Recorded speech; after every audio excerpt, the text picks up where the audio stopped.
आज का हमारा टॉपिक है जिस पे हम बात करेंगे वो है मिल्क की इम्पोर्टेंस हमारी डेली डाइट में, कि मिल्क की हमारी डेली डाइट में क्या इम्पोर्टेंस है। मिल्क को हम डेली डाइट में रोज़मर्रा अपने इस्तेमाल करते हैं, लेकिन आज हम उसके अफादियत के बारे में बात करेंगे कि वो किन लोगों को लेना चाहिए और किन लोगों को नहीं लेना चाहिए और इसके क्या क्या बेनिफिट्स हैं हमारी बॉडी के अंदर।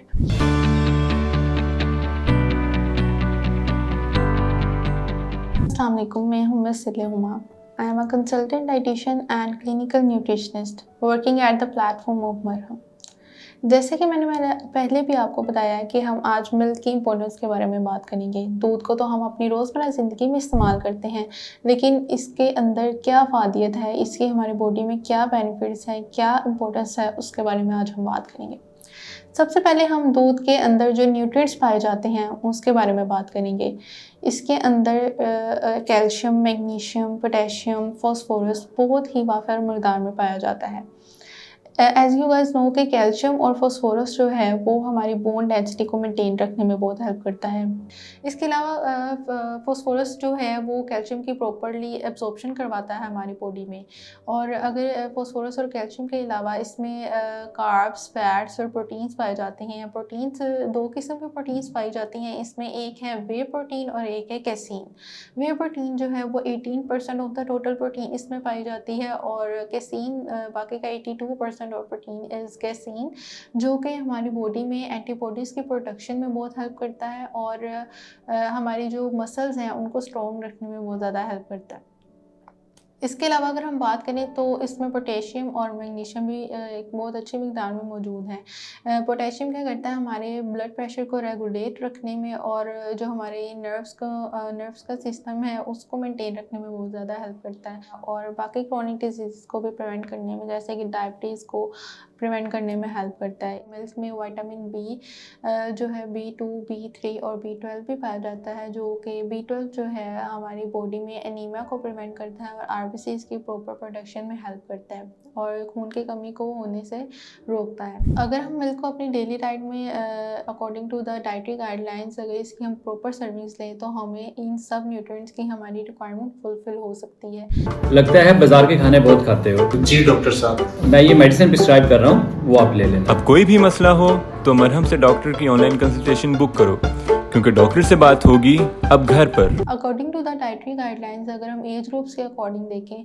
तो 1 साल से लेकर जो है 8 साल के बच्चों को daily 1 to 2 servings of milk लेना चाहिए।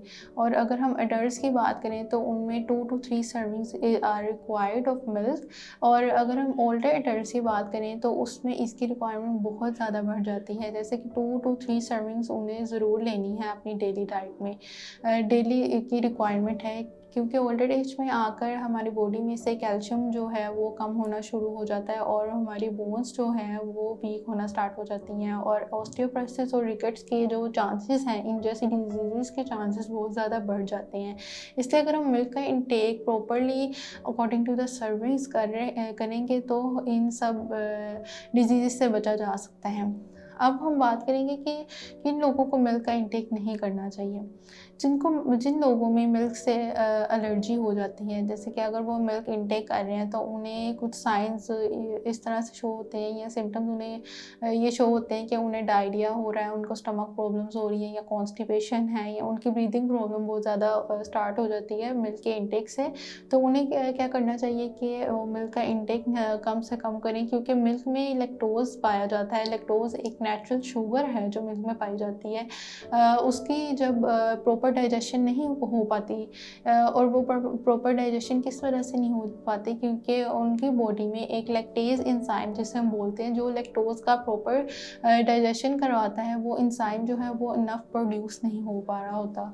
इसलिए उनको लैक्टोज इंटॉलरेंस की वजह से मिल्क जो है वो प्रॉपर्ली डाइजेस्ट नहीं हो पा रहा होता और उससे उनको स्टमक इश्यूज हो रहे होते हैं।